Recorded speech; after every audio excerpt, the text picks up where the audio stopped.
अब आपके पास समय बहुत कम बचा हुआ है, तो मैं कहूंगा साथियों इस समय को आपको एक बेहतर तरीके से, एक बेहतर अंदाज में साथियों स्पेंड करना चाहिए।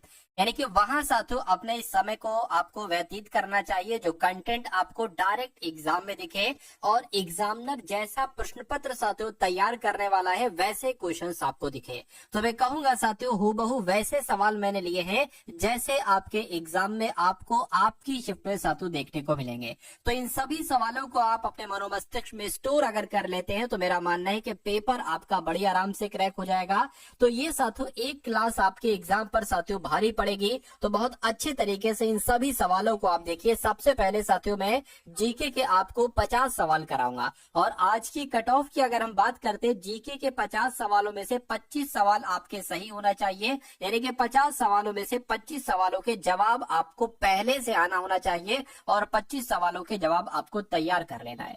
ठीक है ना। तो पहला सवाल साथियों आपके स्क्रीन पर आ चुका है, कह रहे कि विटामिन सी की कमी से कौन सा रोग होता है। तो विटामिन सी की कमी से स्कर्वी नाम का रोग हो जाता है। राइट आंसर जिनका ऑप्शन नंबर डी के साथ है बिल्कुल करेक्ट है। अब उसके बाद देखिए अगला सवाल आपके स्क्रीन पर, कह रहे कि भूकंप का अध्ययन साथियों किसे कहा जाता है मुझे बताइए। मतलब भूकंप के अध्ययन को क्या कहा जाता है बताइए। तो रीना पाल, मनीष, अरजीत अरजीत उसके अलावा दीप्ति, गौतम, मनीष, अंशु, डिफेंस।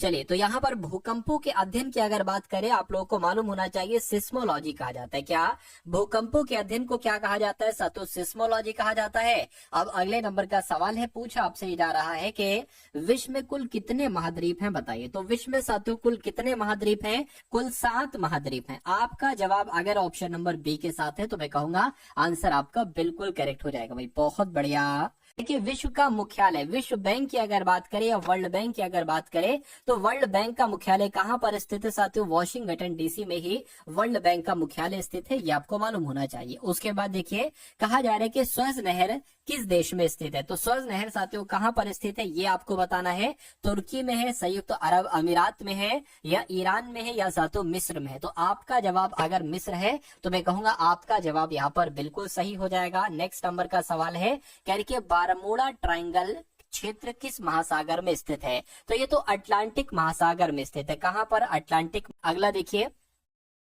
साथियों इसमें से आपको 50 सवाल है, 25 सही करना है। कह रहे कि विटामिन ए की कमी से कौन सा रोग होता है। तो विटामिन ए की कमी से बेरी बेरी, रिकेट्स, रतौंधी या स्कर्वी। तो मैं कहूंगा विटामिन ए की कमी से तो रतौंधी नामक रोग होता है। कौन सा साथियों? रतौंधी नामक रोग होता है, जिनका आंसर यहाँ पर ऑप्शन नंबर सी के साथ है बिल्कुल करेक्ट है। साथियों अगला सवाल देखिए, कह रहे कि हजार झीलों की भूमि किसे कहा जाता है। क्या हजार झीलों की भूमि किसे कहा जाता है? साथियों में लगातार आपके कमेंट देख रहा हूं, आप लोग आंसर इसका मुझे बता दीजिए क्या हो सकता है इस सवाल का जवाब। तो हजार झीलों की भूमि तो साथियों फिनलैंड को कहा जाता है। किसको कहा जाता है साथियों? फिनलैंड को कहा जाता है। राइट आंसर आपका ऑप्शन नंबर बी होगा। उसके बाद देखिए कह रही कि दुनिया की सबसे लंबी नदी कौन सी है बताइए। नर्मदा नदी है? नहीं। गंगा नदी है? नहीं। ब्रह्मपुत्र नदी है? नहीं। साथियों नील नदी जो है ना ये दुनिया की सबसे लंबी नदी है। आंसर आपका ऑप्शन नंबर डी होना चाहिए। चलिए उसके बाद देखिए अगला सवाल कह रहे कि विश्व स्वास्थ्य दिवस कब मनाया जाता है बताइए। 23 मई को, 17 जुलाई को, 7 अप्रैल को, या 13 जून को। तो आपको ये मालूम होना चाहिए साथियों 7 अप्रैल को विश्व स्वास्थ्य दिवस मनाया जाता है। ठीक है। अगला सवाल देखिए कह रहे कि विटामिन बी की कमी से कौन सा रोग होता है बताइए। तो विटामिन बी की कमी से कौन सा रोग होता है साथियों? बेरी बेरी रोग जो है ना वो विटामिन बी की कमी से ही होता है, जिनका भी आंसर ऑप्शन नंबर ए है। मैं कहूंगा आंसर आपका बिल्कुल करेक्ट है। यहाँ पर अनूप यादव उत्तर प्रदेश, गौतम, वंदना, तेजस्विनी, ठीक है, रीना, उसके अलावा सूरज हैं, दीप्ति हैं। चलिए तो सभी का, सुखदेव सिंह है, सभी का आंसर यहाँ पर बिल्कुल सही जा रहा है। आप कोशिश ये करिए कि मेरे आंसर टिक करने से पहले आपका आंसर आ जाना चाहिए, तभी तो अच्छा लगेगा।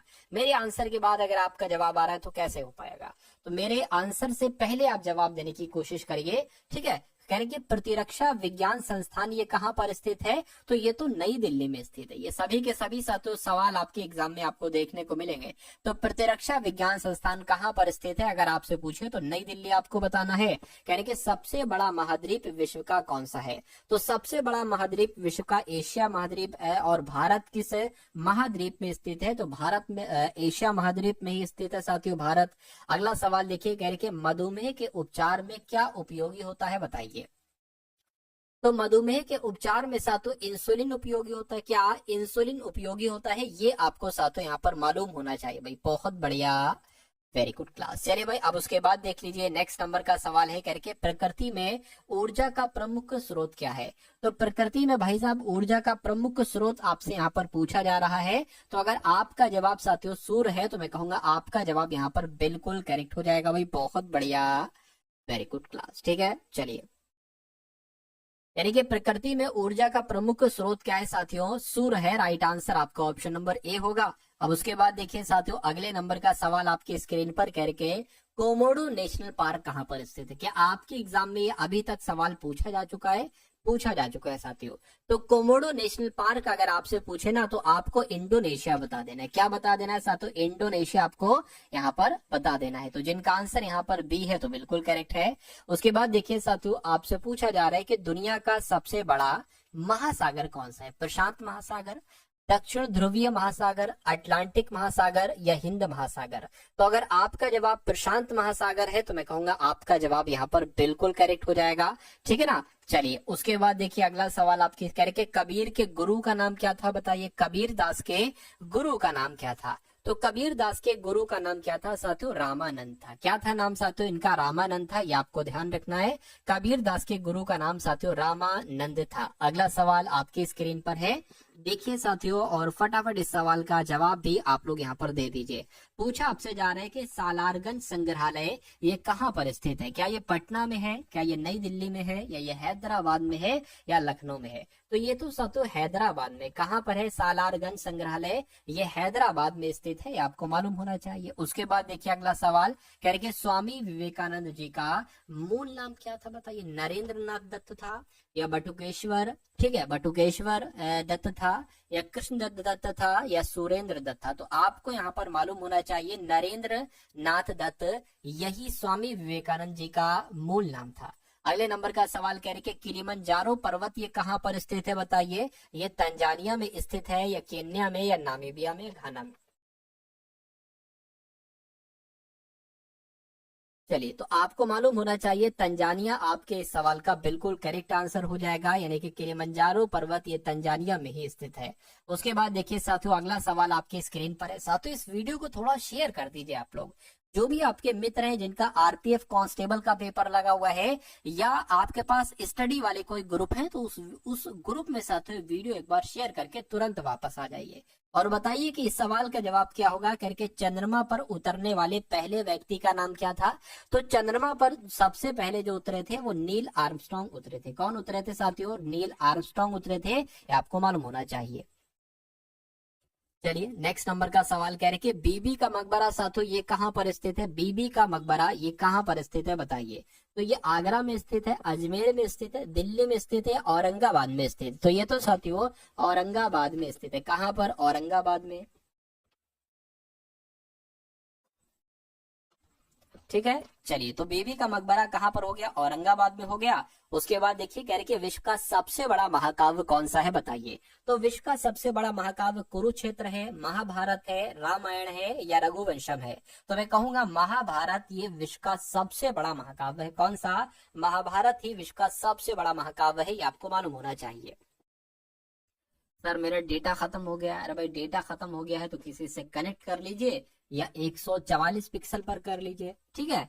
हल्दी घाटी पुरस्कार का संबंध किस क्षेत्र से है, समाज सेवा से, पर्यावरण संरक्षण से, या पत्रकारिता से, या राष्ट्रीय एकता से। तो यहाँ पर अगर बात करें साथियों, आपको मालूम होना चाहिए पत्रकारिता से इसका संबंध है, पत्रकारिता से इसका संबंध है। उसके बाद देखिए शून्य काल यानी कि 0 आवर कितने बजे शुरू होता है, 10 बजे, 1 बजे, 12 बजे, या साथियों 2 बजे। तो ये तो 12 बजे ठीक शुरू होता है। कब शुरू होता है साथियों, ये 12 बजे शुरू होता है, ये आपको मालूम होना चाहिए। राइट आंसर अगर आपका है ऑप्शन नंबर सी तो बिल्कुल करेक्ट है। उसके बाद देखिए कहा जा रहा है कि संगम साहित्य ये किस क्षेत्र का साहित्य है। तो ये महाराष्ट्र का साहित्य है संगम साहित्य, या तमिलनाडु का साहित्य है ये, या केरल का है, या कर्नाटक का है। तो आपके एग्जाम में अगर ये सवाल आ जाए तो तमिलनाडु का आपको बताना है कि भाई जो संगम साहित्य है ना ये किस राज्य का है, ये तमिलनाडु का है।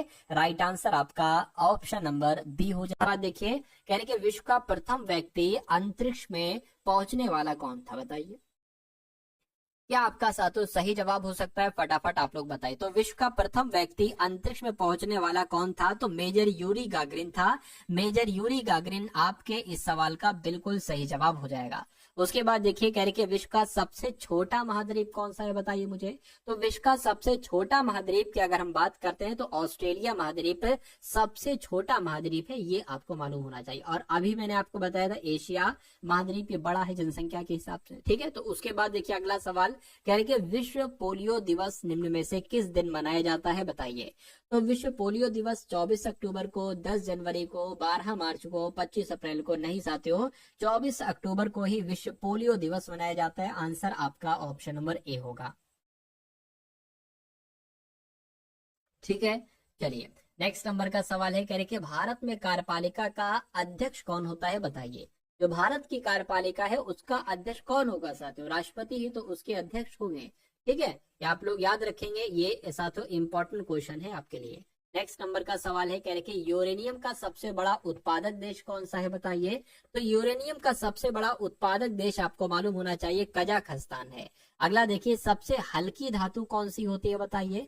तो सबसे हल्की धातु कौन सी होती है, फटाफट बता दीजिए। साथियों देखिए आपका जो रीजनिंग और मैथ है ना, रीजनिंग और मैथ, रीजनिंग में भी साथियों 35 क्वेश्चन आपसे पूछे जाएंगे और मैथ में भी साथियों 35 सवाल आपसे पूछे जाएंगे। तो मेरा मानना है कि अगर आपका साथियों इतनी तैयारी हो जाए कि आप इसमें 65 क्वेश्चन सही कर दो, कितने 65 क्वेश्चन सही कर दो, यानी कि 70 में से 65 क्वेश्चन सिर्फ और सिर्फ इसमें अगर आप सही कर दो, और मेरा मानना है साथियों क्या लगभग 30 जीएस में आप अगर सही कर दो तो कितने आपके सवाल साथियों हो जाएंगे, ठीक है ना। 50 में से 30, क्योंकि 30 मैंने बहुत कम बोला है जीएस में, इससे 30 से ज्यादा ही साथियों आपके यहाँ पर जो है ना वो आएंगे। तो लगभग साथियों आपका 95 से लेकर 100 क्वेश्चन तक अगर आप सही कर देते हो तो मेरा मानना है कि आपका सिलेक्शन हो जाएगा। 120 में से अगर 100 क्वेश्चन सही कर दिए तो 100% आपके चांस हो जाएंगे साथियों सिलेक्शन के,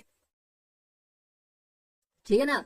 चलिए तो सबसे हल्की धातु की जब हम बात करते हैं तो लिथियम ही साथियों ये सबसे हल्की धातु हो जाएगी। उसके बाद देखिए अगला सवाल आपकी स्क्रीन पर है, पूछा आपसे जा रहा है कि दुनिया की सबसे उच्चतम पर्वत चोटी कौन सी है, मुझे बताइए। चलिए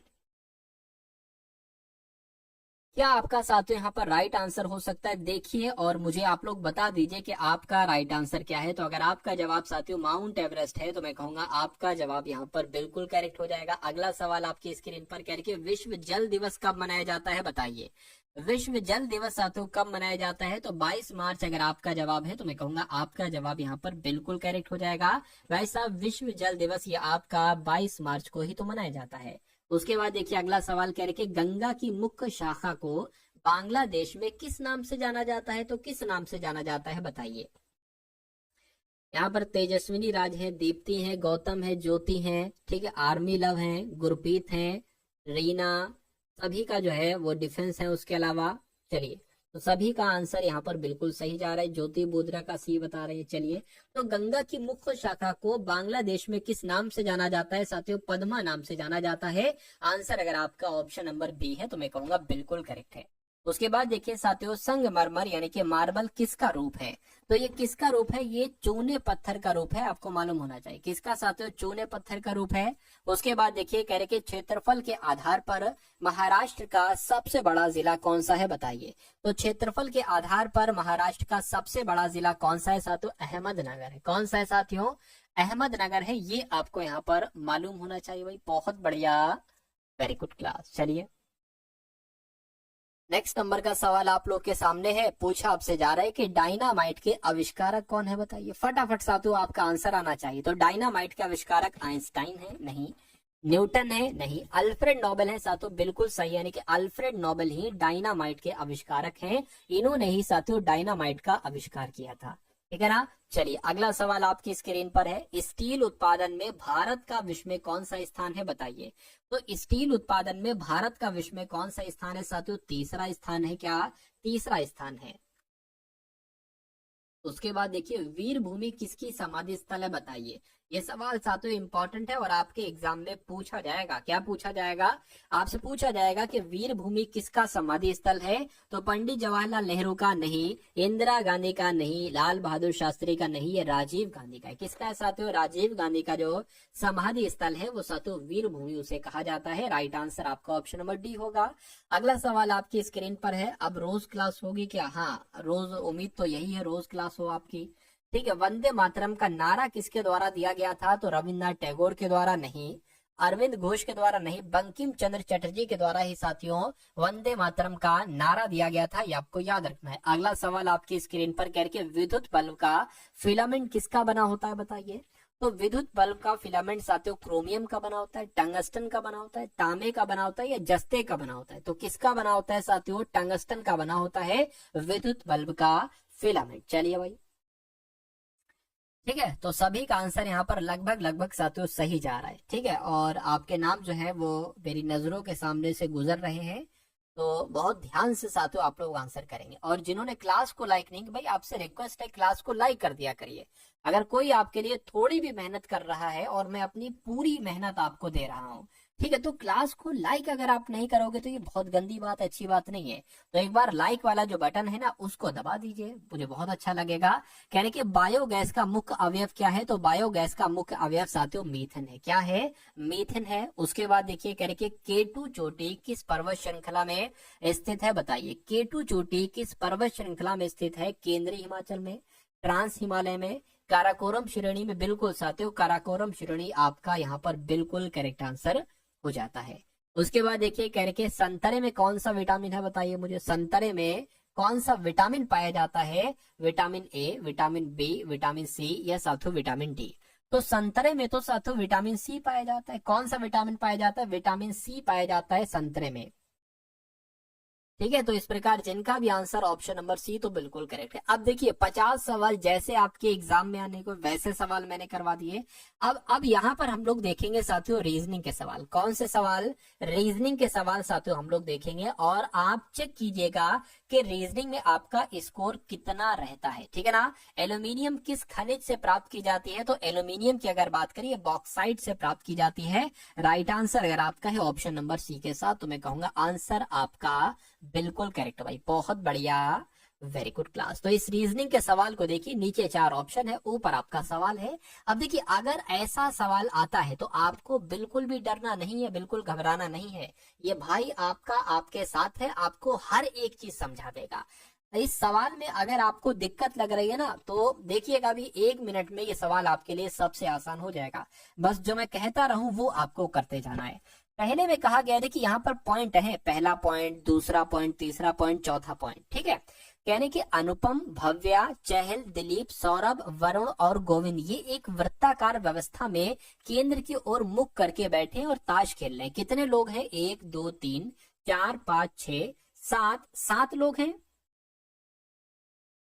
7 लोग हैं, तो 7 लोग हैं। हमने मान लीजिए गोल मेज बना ली और 7 लोग हैं, तो 1 2 3 4 5 6 और 1 7। ठीक है, तो ये बात भी क्लियर होगी। चलिए उसके बाद देखिए क्या कहा जा रहा है, करके सौरभ अनुपमा और दिलीप के बगल में बैठा है, इसको छोड़ दीजिए, बिना लिखिए।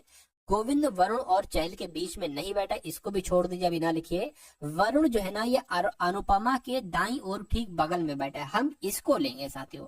मान लीजिए अनुपमा को हम कहीं पर भी बैठा दें, अनुपमा को अगर हम यहाँ पर बैठा दें तो कहने के अनुपमा क्या लिखा हुआ है? अनुपमा के दाईं ओर ठीक बगल में वरुण बैठा है, यानी कि वरुण साथियों यहाँ पर बैठा होगा, वरुण यहाँ पर बैठा होगा। अरे भाई अनुपमा के दाईं ओर बैठा है तो दाईं ओर हमने बैठा दिया। ठीक है, उसके बाद क्या कहा जा रहा है, कह रहे के वरुण और चहल के बीच में ठीक है गोविंद नहीं बैठा है। ठीक है, कह रहे कि अनुपमा और दिलीप के बगल में बैठा है सौरभ, यानी कि अनुपमा यहाँ पर बैठेंगी और ये दिलीप जो है ना वो साथों यहाँ पर बैठेगा दिलीप। और इन अनुपमा और दिलीप के बीच में कौन बैठा है? सौरभ बैठा है, तो सौरभ जो है ना वो यहाँ पर बैठ जाएंगे, सौरभ यहाँ पर बैठ गए। ये बात क्लियर है? देखिए ये लाइन भी हो गई, ये लाइन भी हो गई ना। गोविंद जो है ना, गोविंद, गोविंद किधर गया? गोविंद वरुण और चहल के बीच में नहीं बैठा, यानी कि वरुण और चहल, चहल यहाँ पर बैठेगा। ठीक है, वरुण और चहल के बीच में, वरुण और चहल के बीच में गोविंद नहीं बैठा है, तो जाहिर सी बात है गोविंद यहाँ पर बैठेगा, यही तो जगह खाली है। तो अब बचा क्या साथियों? अब कौन बचा? देखिए वरुण हो गया, अनुपमा हो गई, सौरभ हो गए, दिलीप हो गए, गोविंद हो गए। ठीक है, कौन बचा साथियों? सवाल में क्या पूछा जा रहा है एक बार जरा देखिए। कह रहे कि व्यक्तियों में इनमें से कौन सा युग्म एक दूसरे के बगल में नहीं बैठा है? तो दिलीप और, ठीक है, नहीं बैठा है। ठीक है, दिलीप और सौरभ, दिलीप किधर गए? दिलीप और सौरभ बैठे हुए हैं। भव्य और अनुपमा, भव्या कहाँ पर है? भव्या कहाँ पर है भाई साहब? अच्छा, यहाँ पर थोड़ा सा एक बार और मुझे कुछ दिक्कत लग रही है, एक बार और देखिए। एक बार फिर से सवाल को हम लोग देखेंगे। कह रहे कि सौरभ जो है ना, ये अनुपमा और दिलीप के बगल में बैठा है। सौरभ जो है ना, सौरभ की अगर बात करें, सौरभ अनुपमा और दिलीप के बगल में बैठा है। अनुपमा और दिलीप के बगल में बैठा दिया हमने सौरभ, ठीक है।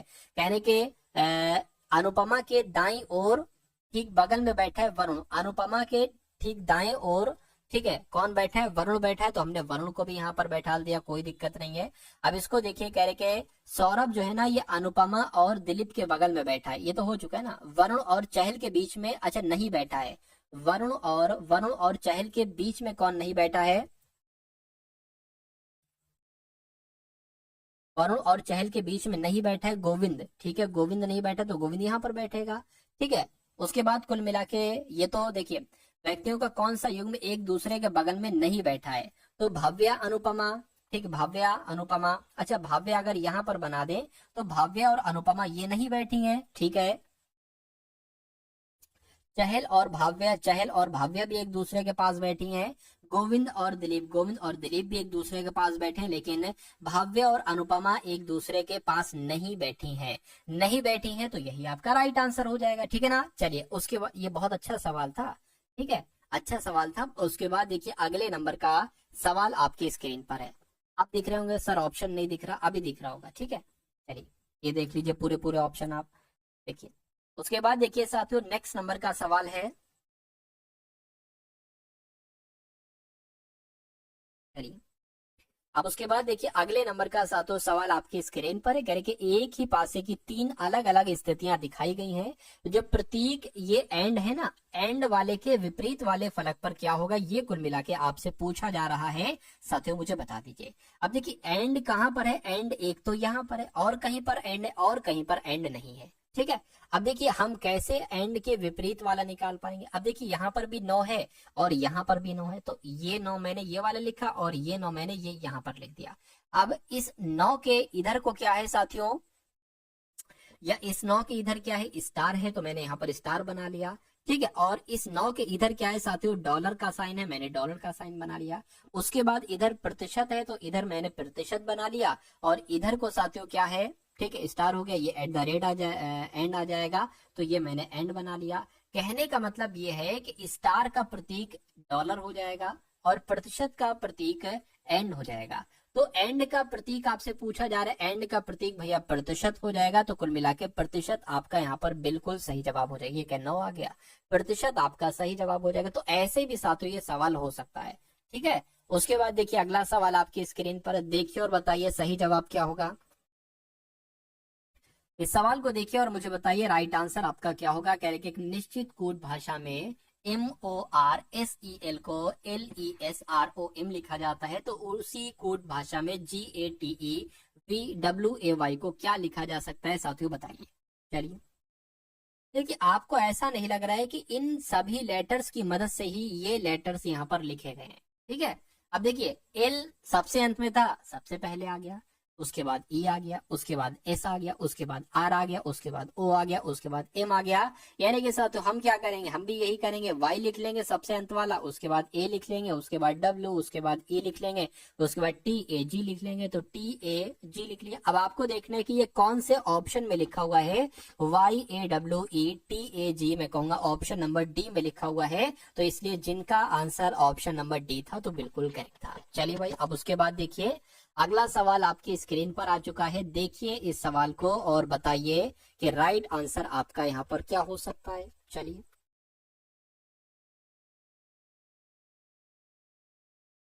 देखिए इस सवाल की अगर बात करें सातों, आपसे कहा जा रहा है कि दिए गए विकल्पों में से कुल मिला के आपको बताने की यहाँ पर आखिर क्या आ सकता है। क्या यहाँ पर ऑप्शन नंबर ए वाला आ सकता है, फिट हो सकता है, बी वाला सही आएगा, या ऑप्शन नंबर सी वाला आएगा, या साथियों डी वाला आएगा। ये कुल मिला के आपको बताने बताइए। देखिए, मेरा मानना ऐसा है कि जब ये छोटा वाला जो बना हुआ है, ये छोटा वाला, ये वाला, तो ये ऐसे करके बनेगा, बिल्कुल बनेगा। यहाँ पर एक लाइन आएगी, तो ये चीज जो है ना, ये चीज यहाँ पर आना चाहिए, लेकिन ये चीज यहाँ पर नहीं है। ठीक है, ये चीज कहाँ से आ गई, ये ऐसे चीज हो गई। ठीक है, ये लग रहा है कोई दिक्कत नहीं है, लेकिन ये इसमें कट थोड़ी ना लगा हुआ है भाई साहब, कट नहीं लगा हुआ है। ठीक है, तो ये भी नहीं हो सकता आंसर। उसके बाद इसको देखिए, ये चीज यहाँ पर आना चाहिए थी, यहाँ पर नहीं, ये चीज यहाँ पर आई है। ठीक है, कट तो लगेगा, कट लगेगा भाई साहब। ठीक है, लेकिन क्या दिक्कत है, दिक्कत साथियों ये है कि इसमें ये चीज नहीं आई, ये कट लगा नहीं है। ठीक है, नहीं लगा है, लेकिन इसमें साथियों ये चीज लगी है, इसमें सेम डिक्टो वैसा ही। तो कुल मिला के आंसर आपका जो जाएगा वो ऑप्शन नंबर साथियों किसके साथ जाएगा, ऑप्शन नंबर डी के साथ जाएगा। उसके बाद देखिए अगला सवाल। देखिए आप लोग दिक्कत ना करिए भाई, ठीक है, आप लोग आराम से पढ़िए, किसी से आप लोग बदतमीजी ना कीजिए। ठीक है, और जो राइट आंसर आपका है आप उसको दीजिए। अगर ऐसे आप आपस में थोड़ा बहुत लड़ाई वगैरह वगैरह करोगे तो आपका पेपर अभी कुछ दिन बाद है। ठीक है, फिर यही टेंशन वगैरह आपके मन में रहेगी, फिर पेपर कैसे हो पाएगा। ठीक है, चलिए, तो अब इस सवाल की अगर बात करें, देखिए आरपीएफ में एक ऐसा भी सवाल पूछा जाता है आपसे, और एक से दो सवाल साथों ऐसे पूछे जाते हैं कि आपको भाई की इंग्लिश डिक्शनरी की नॉलेज है, ये आपसे चेक किया जाता है। अगर इन वर्ड्स को हम अंग्रेजी डिक्शनरी के अकॉर्डिंग रखते हैं तो ये कैसे बनेंगे, ये आपको बताना है। देखिए, अब देखिए पी आई यहाँ पर भी है, पी आई यहाँ पर भी है, पी आई यहाँ पर भी है, पी आई यहाँ पर भी है, पी आई यहाँ पर भी। आपको बताने के सबसे पहले कौन सा आता है, टी आता है, वी नहीं आता है, एक्स भी नहीं आता, वी भी नहीं, टी भी। तो कुल मिला के टी यहाँ पर है, टी यहाँ पर है, लेकिन टी के बाद वाई आ गया, यहाँ पर टी के बाद टी है। तो ये सबसे पहले आ जाएगा वन वाला। उसके बाद साथियों क्या आ जाएगा, उसके बाद आपका ये वाला आ जाएगा पांच वाला। और इसमें से क्या आ जाएगा, वी वी वी के बाद ओ है, वी के बाद ओ है, टी, और ये कुल मिला के ये आ जाएगा। ठीक है, तो ये दो वाला आ जाएगा, फिर चार यहाँ पर आ जाएगा, और बचा उसके बाद तीन, तो ये तीन आ जाएगा। तो 152 43 कहां पर लिखा हुआ है, 152 43 ऑप्शन नंबर डी में लिखा हुआ है। तो ये आपका बिल्कुल सही जवाब है। ठीक है, चलिए उसके बाद देखिए साथियों, नेक्स्ट नंबर का सवाल आपकी स्क्रीन पर है।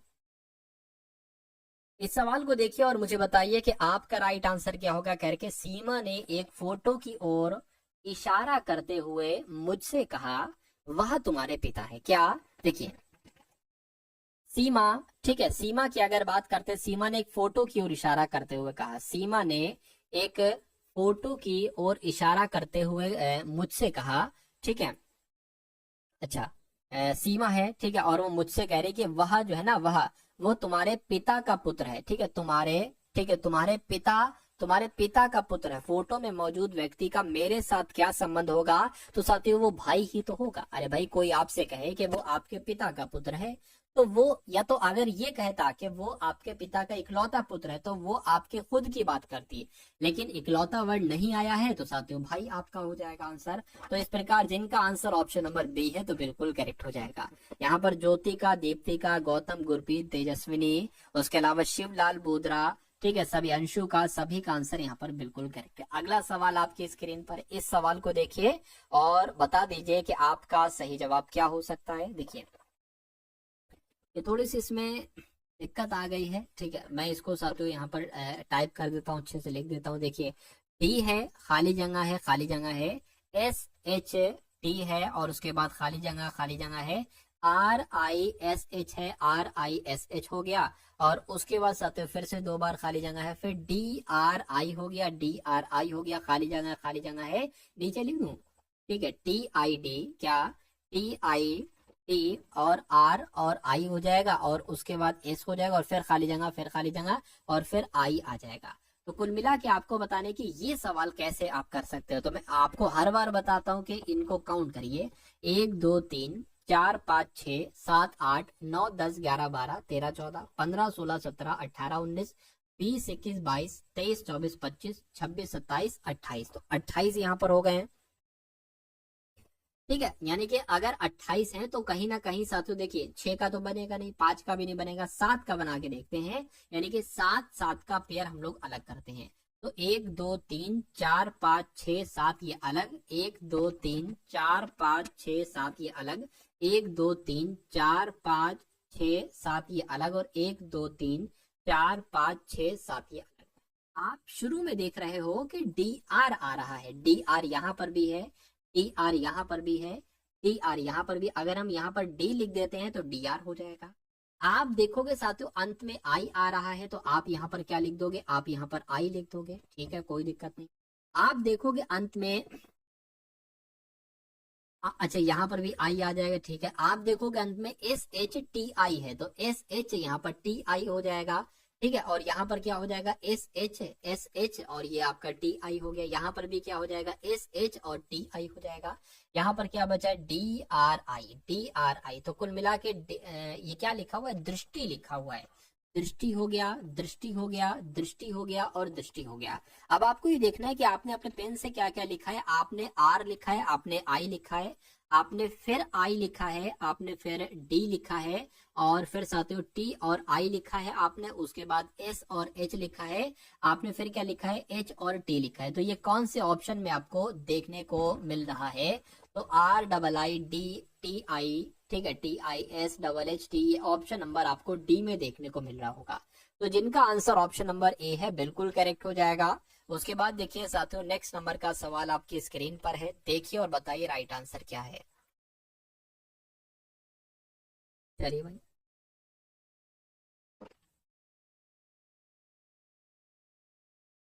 चलिए।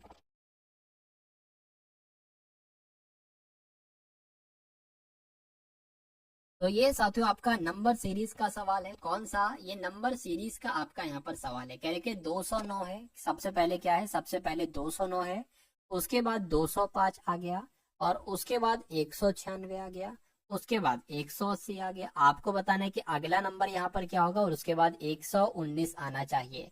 तो आखिर इसमें क्या लॉजिक लगा हुआ है आपको ये बताना है। देखिए अगर हम यहाँ पर कितना माइनस करें, मतलब 209 से 205 हुआ है, तो अगर हम यहाँ पर 4 माइनस करें, ठीक है, यहाँ पर कितने माइनस करें, 5 और 4 9 माइनस करें, यहाँ पर कितने माइनस करें साथियों, यहाँ पर 16 माइनस होगा। अब देखिए ये 2 का स्क्वायर है, ये 3 का स्क्वायर है, ये 4 का स्क्वायर है, तो यहाँ पर 5 का स्क्वायर घटेगा, यानी कि 25 घटेगा। तो 180 में से अगर आप 25 घटाओगे, क्या 180 में से अगर आप 25 घटाओगे तो कितना हो जाएगा साथियों, 155 आ जाएगा। यानी कि यहाँ पर 155 आ जाएगा, कितना आ जाएगा, 155 आ जाएगा। तो 155 आपका यहाँ पर बिल्कुल सही जवाब हो जाएगा। और जिनका भी आंसर ऑप्शन नंबर डी के साथ है, तो उन सभी का आंसर यहाँ पर बिल्कुल करेक्ट है। अब उसके बाद देखिए साथियों अगले नंबर का सवाल आपकी स्क्रीन पर है।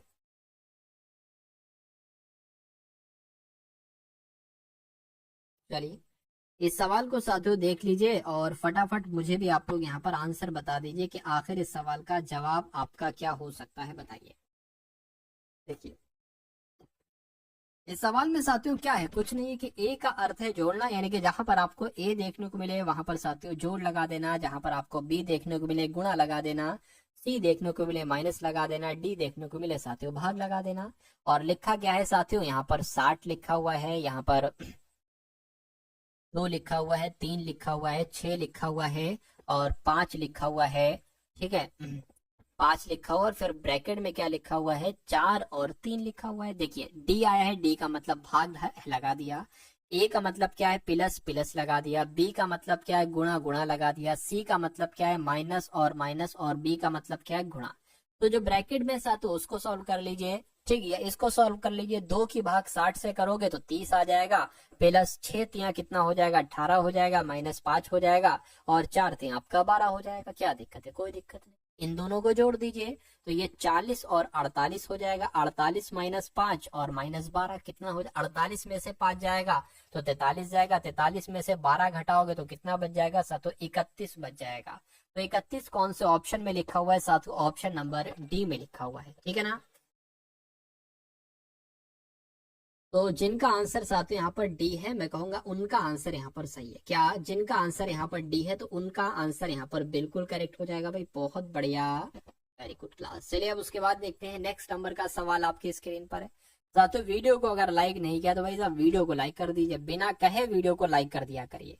अब इस सवाल को देखिए और मुझे बता दीजिए कि आपका राइट आंसर यहाँ पर किस ऑप्शन के साथ जाएगा। देखिए सवाल बहुत अच्छा है, ये सवाल की अगर बात करें तो सवाल ये बहुत शानदार है। मैं आपको समझा देता हूं, देखिए कैसे है। मैं एक क्लियरली यहाँ पर साथियों बनाकर आपको दिखा देता हूँ, हो सकता हो ये आपको क्लियर ना दिख रहा हो।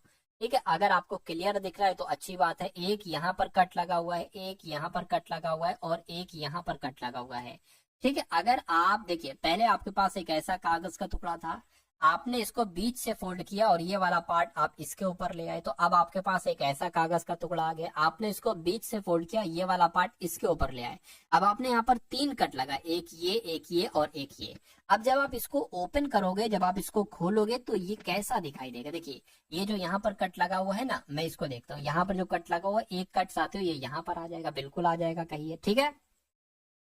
उसके बाद साथियों एक कट आपका ये यहाँ पर आ जाएगी, ये वाला कट यहाँ पर आ जाएगा, और ये वाला जो कट है ये थोड़ा सा मुझसे गलत बन गया, थोड़ा मैनेज कीजिएगा, ये आपका यहाँ पर आ जाएगा। और वही चीज अगर हम बात करते हैं साथियों, यहाँ पर तो एक कट आपका यहाँ पर भी आएगा और एक कट आपका यहाँ पर भी आएगा, ठीक है ना। उसी प्रकार एक कट आपका साथियों ये यहाँ पर आ जाएगा और एक कट आपका ये यहाँ पर आ जाएगा और एक कट आपका ये ऐसे करके आ जाएगा और फिर साथियों ऐसे करके आ जाएगा। ऐसा कहाँ पर बना हुआ है, ऐसा यहाँ पर नहीं, यहाँ पर नहीं, ठीक है, यहाँ पर भी नहीं, ऐसा आपका ऑप्शन नंबर बी में बना हुआ है। तो जिनका भी आंसर यहाँ पर है ऑप्शन नंबर बी के साथ, तो उन सभी का आंसर बिल्कुल करेक्ट हो जाएगा। अब उसके बाद देखिए साथियों नेक्स्ट नंबर का सवाल आपके स्क्रीन पर आ चुका है और ये बहुत शानदार सवाल है, बहुत ध्यान से इस सवाल को आप लोग करने की कोशिश करेंगे साथियों। चलिए बताइए साथियों, देखिए और मुझे बताइए राइट आंसर क्या होगा। देखिए कह रहे हैं कि 6 लड़कियां हैं ABCDEF, इनको ऊर्ध्वाधर पंक्तियों में खड़ी हैं। अच्छा ऊर्ध्वाधर पंक्तियों में खड़ी हैं, यानी एक पंक्ति ऐसे है, मान लीजिए एक पंक्ति ऐसे है, और 6 लड़कियां हैं, ये 2 ऊर्ध्वाधर पंक्तियों में खड़ी हैं। ठीक है, तो 6 लोग हैं, तो मैं हिसाब से 3 आ जाएंगे, 3 इसमें आ जाएंगे लड़कियां और 3 साथियों इसमें आ जाएंगी। उसके बाद कह रहे हैं कि सभी लड़कियों का मुख उत्तर की तरफ है। सभी लड़कियों का मुख किस तरफ है, यानी कि ऊपर की तरफ है सभी लड़कियों का मुंह, यानी कि प्रत्येक पंक्ति में 3 लड़कियां ऑलरेडी बैठा चुके हैं, 3 लड़कियां। कह रहे कि डी के ठीक पीछे है ई, तो डी के पीछे है डी, ठीक है, डी के पीछे, तो डी मान लीजिए अगर यहां पर बनाया तो ई यहां पर बनेगा, डी यहां पर बनाया तो ई यहां पर बनेगा। अभी नहीं पता है तो थोड़ा सा रुक जाइए। ए के बाई और एफ है, कौन है साथों, ए के बाई और एफ है, इसका मतलब क्या होगा साथों, ए अगर यहाँ पर है तो ए के बाई और एफ, यानी कि एफ यहाँ पर है, ठीक है ना। ठीक है, कह रहे कि बी के ठीक आगे सी है, तो बी के ठीक आगे सी है। अब देखिए अगर हम बी को यहाँ पर बनाए तो सी यहाँ बनेगा, या बी यहाँ पर बनाए तो सी यहाँ पर बनेगा। ठीक है, तो मान लीजिए अगर हम साथों यहाँ पर, ठीक है, यहाँ पर अगर मान लीजिए यहाँ पर बना दे बी, बी के आगे कौन है, बी के आगे सी है, तो बी के आगे सी हो। अब इसको देखिए कह रहे कि डी के ठीक पीछे ई है, तो डी के ठीक पीछे ई है, ठीक है, ए के ये भी हो गया, बी के ठीक आगे, ठीक है, सी है, बी के ठीक आगे सी है, कह रहे कि डी के आगे ए है, डी के आगे ए है। अच्छा तो यहाँ पर नहीं बनेगा भाई साहब, ये डी के आगे ए है, यानी कि डी जो आपका बनेगा वो साथियों यहाँ पर बनेगा, डी आपका यहाँ पर बन जाएगा। और यहाँ पर एक बात कही गई थी कि डी के ठीक पीछे ई है, तो डी के ठीक पीछे ई है, यानी कि ये यहाँ पर आ जाएगा। और ए के बाईं ओर एफ है, ए के बाईं ओर एफ है, बी के ठीक आगे सी है, तो बी यहाँ पर बनेगा और सी यहाँ पर बनेगा, बी के ठीक आगे सी है। तो कौन सी 2 लड़कियां पंक्तियों के अंतिम स्थानों पर खड़ी हैं, तो कौन सी 2 लड़कियां साथियों पंक्ति के अंतिम स्थानों पर खड़ी हैं, अंतिम स्थानों पर तो बी और ई खड़ी हैं। तो बी और ई कौन से ऑप्शन में है साथियों, ऑप्शन नंबर डी वाले में, तो यही आपका बिल्कुल करेक्ट आंसर हो जाएगा भाई। बहुत बढ़िया, वेरी गुड क्लास। तो अब साथियों रीजनिंग आपकी यहाँ पर कंप्लीट हो गई है और अब मैथ के सवाल हम लोग देख लेंगे। तो अगर आपकी मैथ कमजोर है तो इन सभी सवालों को आप जरूर देख लीजिए, ठीक है। चलिए तो अब साथियों इस मैथ के सवाल को देखिए और आप लोग मुझे बता दीजिए कि आपका सही जवाब यहाँ पर किस ऑप्शन के साथ जाएगा, क्या आपका यहाँ पर राइट आंसर हो सकता है। कहा जा रहा है कि एक व्यक्ति ने 448 में 112 की दर से कुछ खिलौने खरीदे हैं और 81 रुपए में 9 खिलौने की दर से बेच दिया, उसको कितना लाभ हुआ बताइए। अरे भाई साहब देखिए सिंपल सी बात है, यहाँ पर कुछ खिलौने खरीदे हैं, तो अगर 448 रुपए में, 448 रुपए में, ठीक है, 112 की दर से कुछ खिलौने खरीदे हैं, अगर इनको हम कट करें ना तो ये 4 आएगा। यानी कि साथियों अगर बात करें एक खिलौना कितने का हो जाएगा, एक खिलौना क्या, एक खिलौना 448 रुपए में 112 की दर से, तो कुल मिला के साथियों खिलौने का जो क्रय मूल्य निकला है वो कितना निकला है, वो 4 रुपए निकला है। और अगर इसको कट करोगे और 81 रुपए में 9 खिलौने की दर से बेच दे, 9 एकम 9 9 नहीं 81, यानी कि साथियों वो एक खिलौना बेचा कितने में है, वो एक खिलौना साथियों 9 रुपए में बेचा, यानी कि खरीदा है 4 रुपए में, बेचा है 9 रुपए में, तो कितना प्रॉफिट हो रहा है साथियों, 5 रुपए का प्रॉफिट हो रहा है। इसी को तो आपको प्रतिशत में बदलना है, तो गुणा 100 लगा लीजिए, नीचे आपका क्रय मूल्य यानी कि 4 आ जाएगा, इसको कट करोगे तो 25 आ जाएगा, 25 पंजे 125 होते, तो मैं कहूंगा कितना प्रॉफिट हुआ है, 125% का प्रॉफिट हुआ है, तो ये आपका बिल्कुल सही जवाब हो जाएगा। ठीक है ना, चलिए अब उसके बाद देखिए नेक्स्ट नंबर का सवाल, बहुत अधिक सवाल नहीं, कुछ चुनिंदा सवाल साथियों मैंने लिए हैं और वही आपके एग्जाम में आ जाएंगे।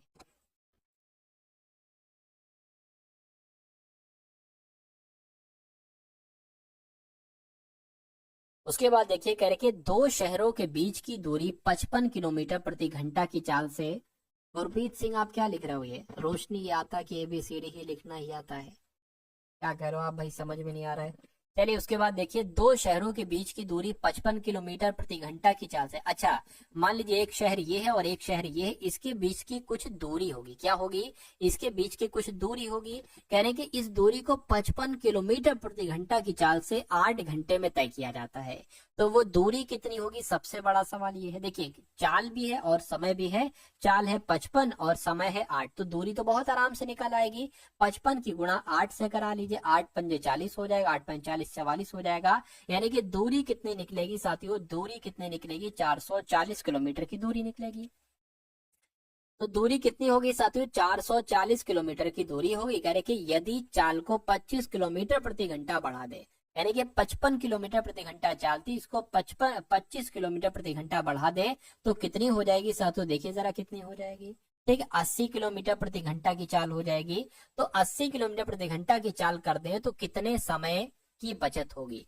अब पहले कितना समय लग रहा था, पहले लग रहे थे 8 घंटे, ठीक है, और अगर चाल कितनी है, 440 किलोमीटर प्रति घंटा है और ये 80 किलोमीटर प्रति घंटा की चाल से जाता है, तो कितना समय लगता है, देखिए जरा, 0 से 0 कैंसिल हो जाएगा, 8 पंजे 40 हो जाएगा, 4 बचेगा, पॉइंट लगेगा 0, 8 45, यानी कि अब साथियों अगर चाल बढ़ा दोगे ना तो 5.5 घंटे लगेंगे, पहले 8 घंटे लग रहे थे, अब 5.5 घंटे लगेंगे, तो कितने घंटे की बचत होगी, 2.5 घंटे की बचत होगी, 2.5 घंटा यानी कि 2 घंटे 30 मिनट की बचत होगी। तो इस प्रकार आपका राइट आंसर अगर है ऑप्शन नंबर ए के साथ तो बिल्कुल करेक्ट। ये सवाल आएगा आपके एग्जाम में, बहुत ध्यान से देखिए इस सवाल को।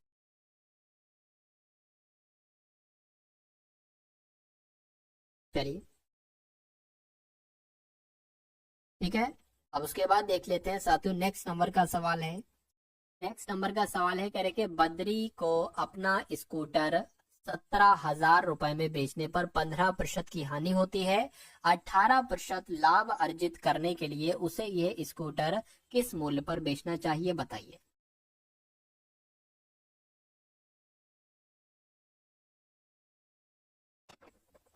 क्या आपका राइट आंसर को देखिए, बद्री को अपना स्कूटर 17,000 रुपए में बेचने पर 15% की हानि होती है, यानी कि ये जो 15% की हानि हो रही है, यानी कि 85% में ये स्कूटर बेचा जा रहा है, या 85% में बेचा जा रहा है, तो ये 17,000 रुपए का बेचा जा रहा है। सबसे पहले आपको 100% की वैल्यू निकालना होगी, मतलब 85। अब देखिए या एक काम कर लो, 15% के नुकसान पर यानी कि 25% पर बेचा जा रहा है तो 17,000 का, अगर 18% का लाभ पाना हो तो वो किस किस रूप में बेचा जाना चाहिए, यानी कि आपको 118% की वैल्यू चाहिए। अरे भाई 18% लाभ के हिसाब से बेचना है तो 118 की वैल्यू चाहिए। तो ये कैसे निकालोगे पता, ये 17,000 बटे नीचे आपका क्या आ जाएगा, 85 आ जाएगा, और इसकी गुणा का साथों किससे हो जाएगी, 118 से इसकी गुणा हो जाएगी। ठीक है ना, 118 से इसकी गुणा हो जाएगी। चलिए कोई दिक्कत नहीं है। तो अब साथियों आप क्या करिए, आप इसको कैलकुलेट कर लीजिए, 17 एकम 17, 17 पंजे 85 हो जाएगा, 5 से कट करोगे 5 दूना 10, यानी कितना आ जाएगा, तो 118 गुणा 200 कर लीजिए कैलकुलेटर करके, कितना आपका यहाँ पर आ जाएगा, तो 8 दूना 16 हो गया, 2 एकम 2 3 आ गया, 2 एकम 2 0 0 लग गया, तो कुल मिला के 23,600 आपका यहाँ पर सही जवाब हो जाएगा। बद्री को अपना स्कूटर 17,000 रुपए में बेचने पर अगर 15% का नुकसान होता है और अगर वो 18% लाभ पाना चाहता हो तो वो अपने स्कूटर को कितने में बेचेगा? 23,600 रुपए में बेचेगा। तो इस प्रकार आपका सही जवाब अगर है ऑप्शन नंबर बी तो बिल्कुल करेक्ट है। मेरा सेंटर लखनऊ हो गया, अच्छी बात है। चलो उसके बाद देखिए साथियों, नेक्स्ट नंबर का सवाल आपकी स्क्रीन पर। इस सवाल को देखिए और मुझे बता दीजिए कि आपका सही जवाब साथियों क्या होगा।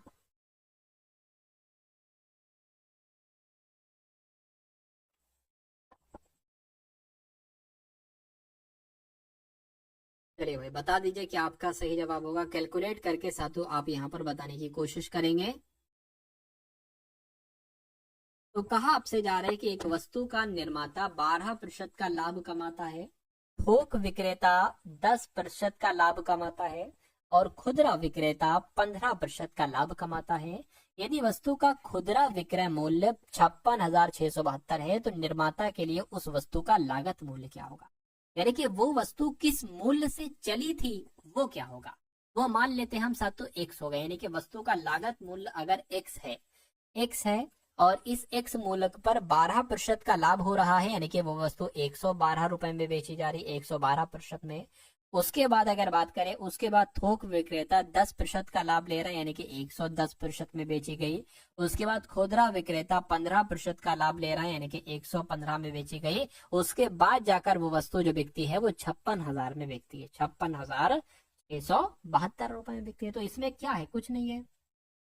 इसमें सिर्फ साथियों कैलकुलेशन करना है, कैलकुलेशन करके आप आंसर तक यहाँ पर पहुंच सकते हो। सबसे पहले तो इस जीरो से आपका ये जीरो कैंसिल हो जाएगा। क्या इस जीरो से आपका ये जीरो कैंसिल हो गया? ठीक है। उसके बाद इसको अगर हम कट करें तो किससे कट करें? 5 से 5 दूना 10 हो जाएगा, 5 दूना 10 और 5 तिया 15 हो जाएगा। इसको अगर कट करें 2 से करना पड़ेगा साथियों, 50 आ जाएगा और 2 पंजे और 2 छंग यहाँ पर आ जाएगा। ठीक है। अब देखिए एक्स बराबर आपके सामने क्या गया? 56,672 गुणा, ठीक है, गुणा की अगर बात करें अब यहाँ पर क्या आ जाएगा साथियों? 50। ठीक है। अब ये वाले नंबर इससे गुणा हो जाएंगे, 50 गुणा 10 गुणा 20 ही आ जाएगा। और नीचे क्या आ जाएगा? ये 56 11 23 आ जाएगा, 56 गुणा 11 गुणा 23 यहाँ पर आ जाएगा। अब इसको आपको यहाँ पर क्या करना है साथियों? कैलकुलेट कर। ठीक है, इसको कैलकुलेट कर दीजिए, काम आपका हो जाएगा। अच्छा यहाँ पर 11 है तो देखिए क्या ये 11 से कटेगा? अगर हम 11 पंजे 55 कर दें, एक जाएगा, 11 पंजे 5 जाएगा, फिर 5 जाएगा, हाँ हो जाएगा, हो जाएगा। 11 एकम 11, 11 पंजे, ठीक है, 11 पंजे 55 हो जाएगा, एक जाएगा 16 हो जाएगा, 11 एकम 11, 5 जाएगा 57 हो जाएगा, 11 55, 11 पंजे 55 और 2 जाएगा, 11 दूना 22 हो जाएगा। तो कुल मिलाकर ये भी कट हो गया। अब देखिए और क्या कट हो रहा है यहाँ पर, और क्या चीज यहाँ पर कट हो रही है, देखिए जरा, देखिए जरा और क्या चीज कट हो रही है। 51, ठीक, 5152 भाग अगर हम 23 से दें, ठीक है, तो ये भी कट हो जाएगा। 23 से कम 23 और 23 से कट करोगे तो यहाँ पर कितना आ जाएगा? 224 हो जाएगा। तो 224 बचा गुणा 50 बचा गुणा 20 और 10, 200 बच जाएगा। और बटे में क्या है? बटे में सातों आपका 56 है। बटे में क्या है? बटे में आपका 56 है। तो इसको जरा कट कर लीजिए आप। 2 से कट कर 2 दूना 4, 2 अट्ठे 16 हो जाएगा। 2 से कट करोगे तो 25 आ जाएगा। ठीक है। और अगर कट करो और अगर कट करोगे साथियों कितना आ जाएगा? और अगर कट करोगे 14 आ जाएगा। और ये आपका कितना आ जाएगा? 1 1 2 आ जाएगा। ठीक है, कोई दिक्कत नहीं है। 14 से 14 कम 14, 14 अट्ठे कितना हो जाएगा? 112 हो जाएगा। अब आपको 8 की गुणा 25 गुणा 200 ये आपको गुणा कराना है, गुणा करा लीजिए। तो इसकी गुणा करा लेते हैं। ठीक है, 25 अट्ठे कितना हो जाएगा? 200 हो जाएगा। 200 और 200 कितना हो जाएगा? 40,000 हो जाएगा। तो कुल मिला के क्या कहें? 40,000 ऑप्शन में है। मैं कहूंगा बिल्कुल 40,000 ऑप्शन में है, ऑप्शन नंबर ए वाले में है। यानी कि ये हमारा क्या होगा साथियों? बिल्कुल करेक्ट आंसर हो जाएगा। ठीक है, चलिए अब उसके बाद देख लेंगे नेक्स्ट नंबर का सवाल साथियों आपके स्क्रीन पर। अब इस सवाल में क्या कहा जा रहा है देखिए और मुझे बताइए आपका राइट आंसर क्या होगा। चलिए, यानी कि 3 अंकों की बड़ी से बड़ी संख्या को 3 से 4 से 6 से 15 से और 20 से विभाजित करने पर प्रत्येक स्थिति में शेषफल 1 प्राप्त होता है। तो उस संख्या संख्या बताइए। वो तो बाद में देखेंगे संख्या के अंकों का अंग। तो वो पहले मुझे संख्या बताइए, बताइए।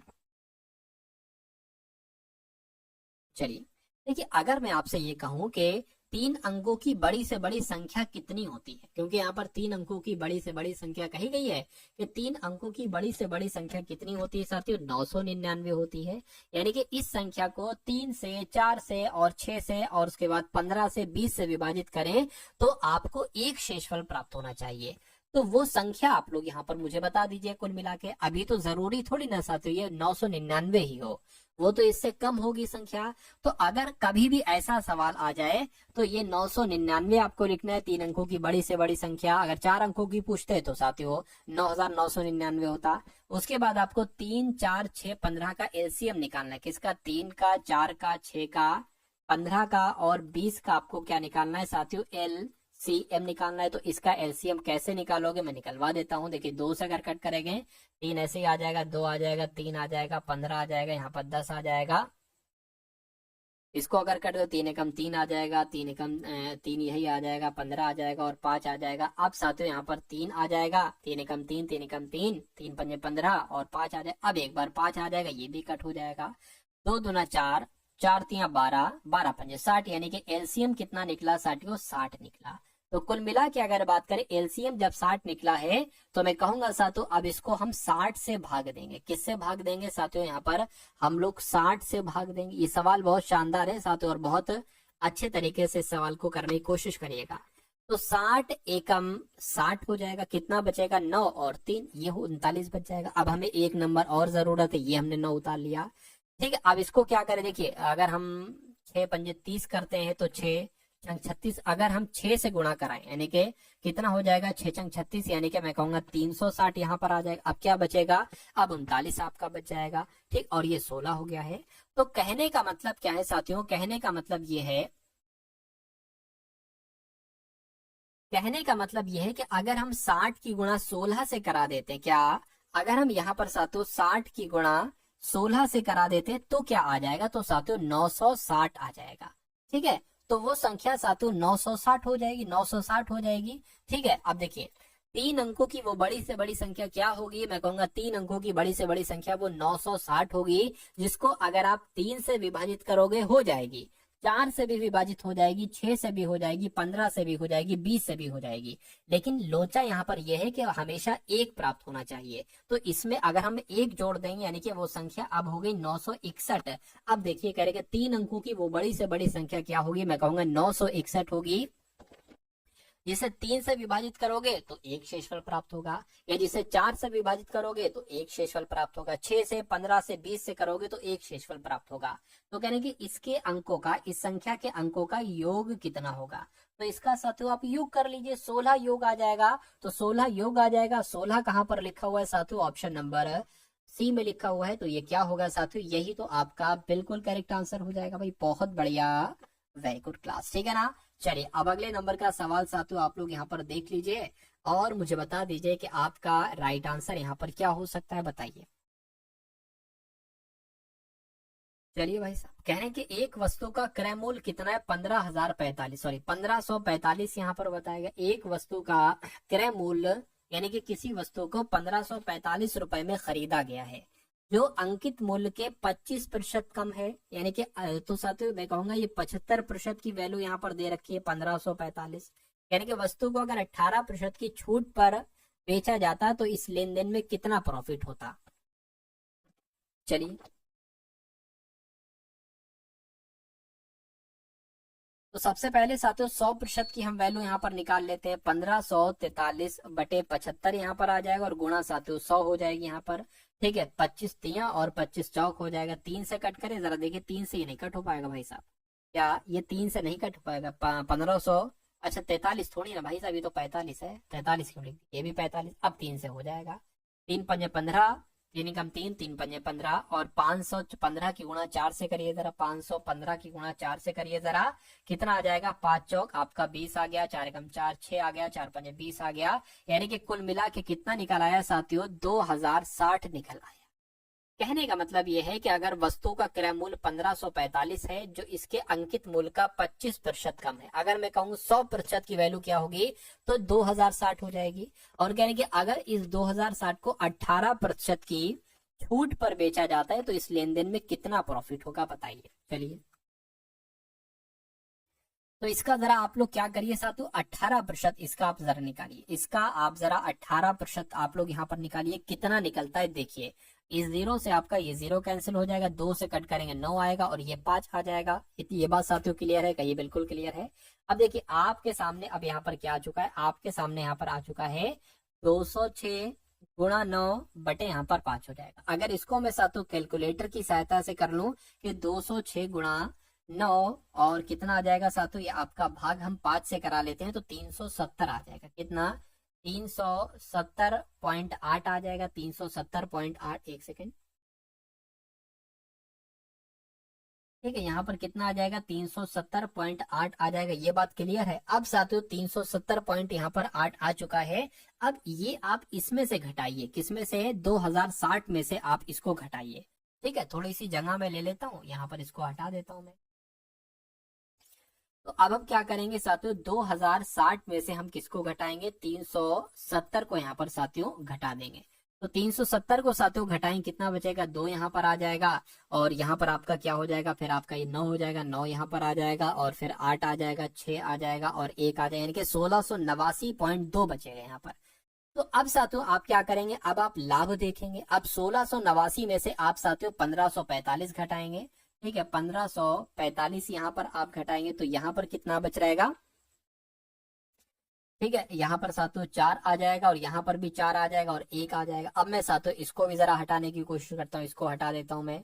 ठीक है, अब यहाँ पर 144 आ चुका है, 144.2 आ चुका है, यही लाभ होगा।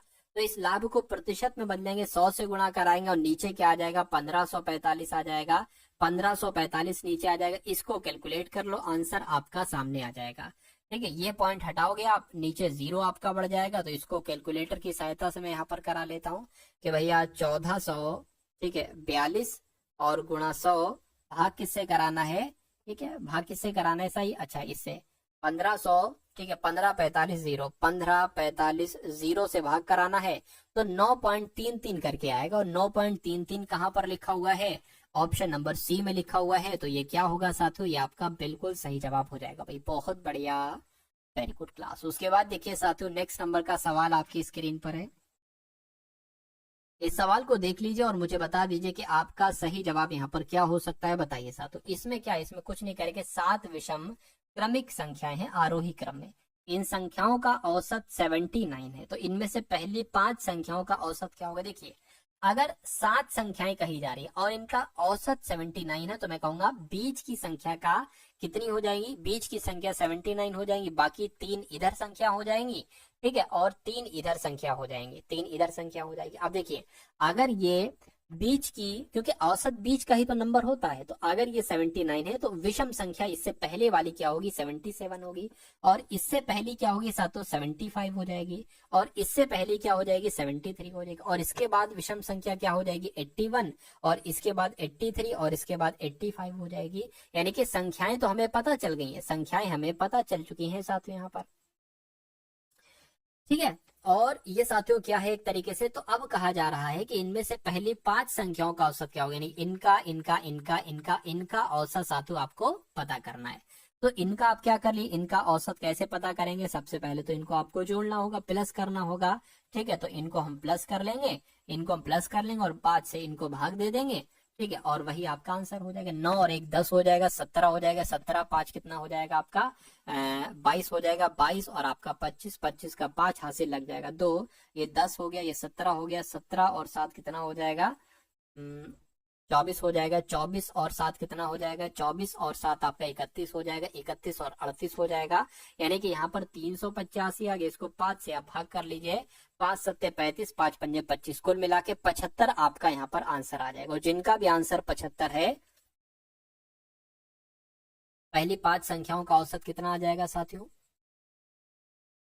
385 बटे 5, 5 सत्ते 35 हो जाएगा, 3 जाएगा और 5 सत्ते 35 यानी कि 77 आएगा भाई साहब। क्या 77 आएगा, 77 कौन से ऑप्शन में है, 77 ऑप्शन नंबर ए वाले में। तो इस प्रकार जिनका आंसर ऑप्शन नंबर ए है उनका आंसर यहाँ पर बिल्कुल करेक्ट हो जाएगा भाई, बहुत बढ़िया।